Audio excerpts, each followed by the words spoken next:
I'm creative director at Sliding Mad Studios. Excellent, excellent. So, Project Cars 2, this game was announced a little while back, 2015, I believe. What if you could kind of set the stage for us? Going into the sequel, what are your priorities? What were you looking to improve on from the first game? Yeah, so I mean, we caused a bit of controversy when we announced the sequel so soon after the first game, but that shouldn't be weird because it's the same as the movie industry. You know, Captain America comes out and it's looking like it's going to do box office success. You stay after the credits to see the preview for the next one. So of course they announced like the sequel because they're so confident that it's going to do well, that it's worthy. They know it's worthy of a sequel. It's definitely going to happen. Right. That was the same with us. The game leading up to launch looked like it was going to do extremely well. Day one, it did phenomenally well in terms of reviews and everything. Sure. So we were like, thank you, fans. You've done so well for us. Like, we made the game alongside you, and you've made it a huge success now that, yes, you've made it possible for a sequel to even happen. So going through into the sequel game, we were like, yeah, there's tons of stuff we either didn't get to or we knew were gonna snowball into like a much bigger feature that were deserving of a sequel. So yeah, here we are now, a few years later, and we've not just done an iterative sequel, we've done a really huge, mammoth, ambitious game just like the first one was. So what was priority one for you in this mammoth sequel? What was the big thing that you wanted to do? Well, I mean, well, the first thing, which I guess you guys at home should all know very clearly, is that the first thing we did was take on all the feedback from the first game and fix all that straight away. So we fixed things like gamepad handling, which we were a little criticized for, that it wasn't great out of the box.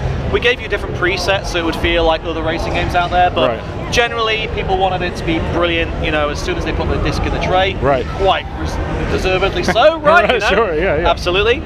So yeah, we fixed that. We fixed forced feedback. We fixed like sticking issues between the cars when you hit them and you felt like you were kind of magnetized to them a little bit. And then we brought on board the big manufacturers that were maybe missing from the first game. So we fixed all that stuff that the players wanted first. And then we moved on to the big features like online championships, putting esports stuff in there from day one, increasing the track roster, advancing on our technology called LiveTrack 3.0 to have localized weather and seasonal changes now, as well as the dynamic time of day and weather. You might have heard some other racing games talk about, well, that's adorable, and they've only just got to that. You know, we're here to say we had that in our first game, and we're raising the benchmark even higher with the second game now. Very good, very good. Yeah. So, how did you get involved with Project Cars 2? When did the idea come about, and what did you contribute? Yeah, I mean, we'll never be happy. We're big perfectionists. You know, I guess every game developer can say that, absolutely. But the fact that we made the game with the fans, they're all perfectionists as well. So, you know, to break the fourth wall down for the guys watching at home, you know, usually a company like ourselves would come to E3 having made the game in the dark for 2 years, and then present it to you guys and the public now at E3 and get feedback from those guys. And unfortunately, you know, we're in June now.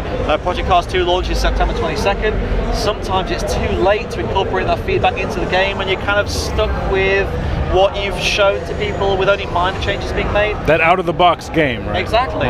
But now, because we made it alongside the fans, you know, the idea for the second game came along before the first game had even shipped. We were like, we asked the fans, like, should we get to loose surface racing? And they were like, no, stick with tarmac-based stuff for this game. Do loose surface in the next game. Which is why now we've added Rallycross, which is this amazing, awesome new motorsport that I personally am very invested in. And we're also adding ice racing in there as well. So no longer do you have to buy a second dirt-based game that does all that stuff. It's all now all under the same roof as Project Cars, as well as the IndyCar license, which we wanted to get to in the first game as well. So yeah, as I said, it's just as ambitious and as bold as the first time.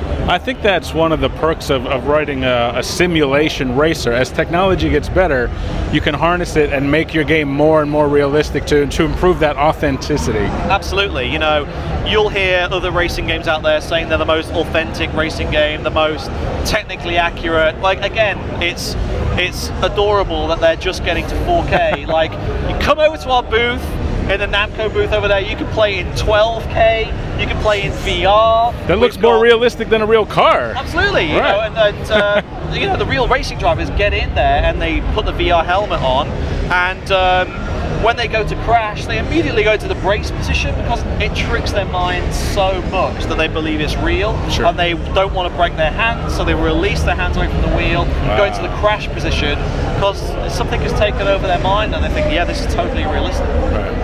Where did you draw inspiration from? Did you play a lot of racing games like back in the day? Oh yeah, like I mean, I got into the industry in 2000, but I've been a racing gamer all my life, right back from Jeff Kremen's Formula 1 Grand Prix on the Amiga, back to even further back in time with Continental Circus and Outrun, of course, Chase HQ, which is one of my favorite racing games.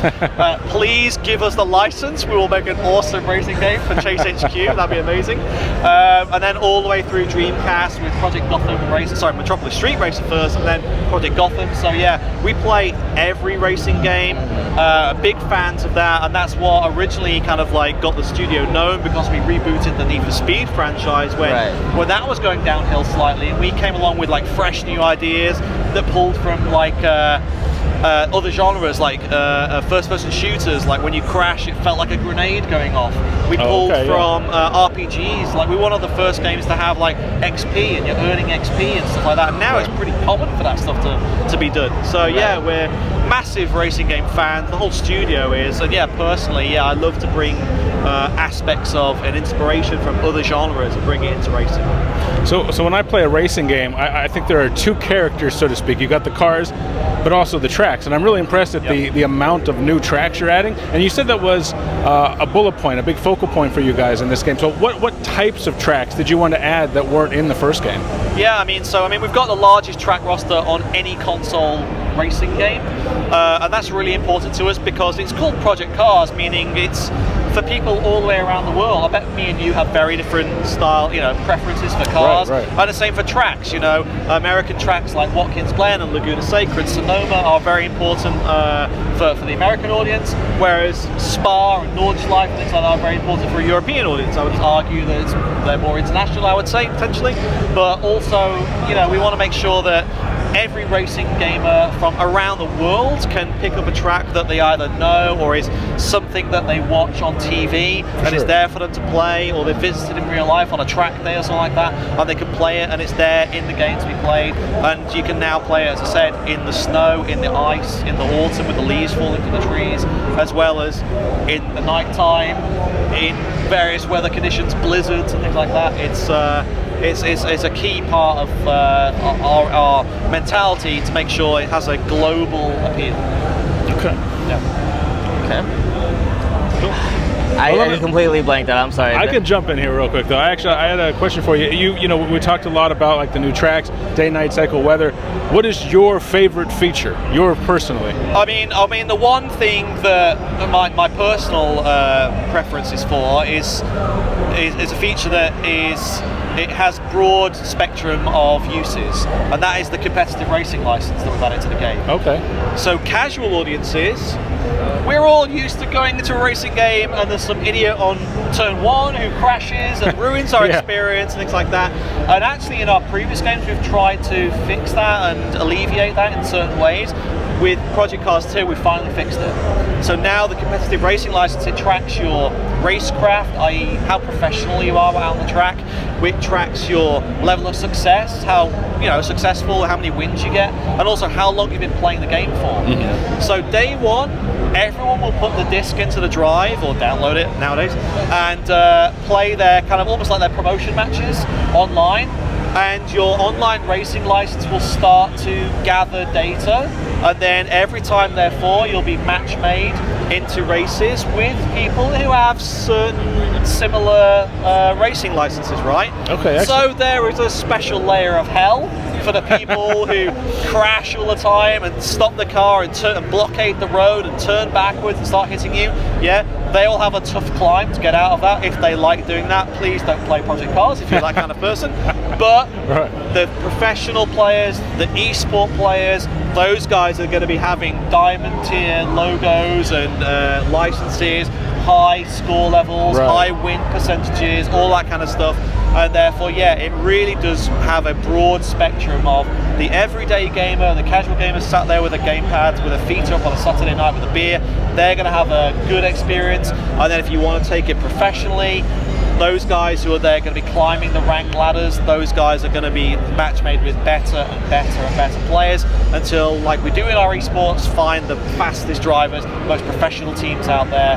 And yeah, that's all starting in Season 4 when Project Cars 2 launches. Do you find yourself ever torn between needing to, I guess casual racing fans probably don't, it feels like inherently simulation racers kind of cater to the car people. You know, but do you feel yourself torn between, like, okay, should we do this for casual fans, but we also have to think about the real hardcore esports guys and like that? So what we did was, in the first game, we gave you all the options and features, allowed you to play it tailored to what you wanted, but it was kind of overwhelming, all the options and features that were there. With Project Cars 2, we've had a different mentality. All the stuff that the hardcore guys there, the sim racing guys and the esport guys there, is all there, but even on a user interface level, we separate things out into what the casual player would want to access and be able to just, you know, hit track and change that, hit car, change that, press start and off you go. Okay. And then if you want deeper, more refined tuning, you can go into advanced settings and get all that stuff there. So it's in there, it's just a lot more accessible, a lot more usable this time around. Excellent, excellent. Well, thanks a lot for coming on, Andy. It was great to meet you. Yeah, great. The pleasure was all ours, man. Yeah, and we'll be back shortly. Follow us on Twitter, Shacknews, and we're going to talk about Ni no Kuni coming up next.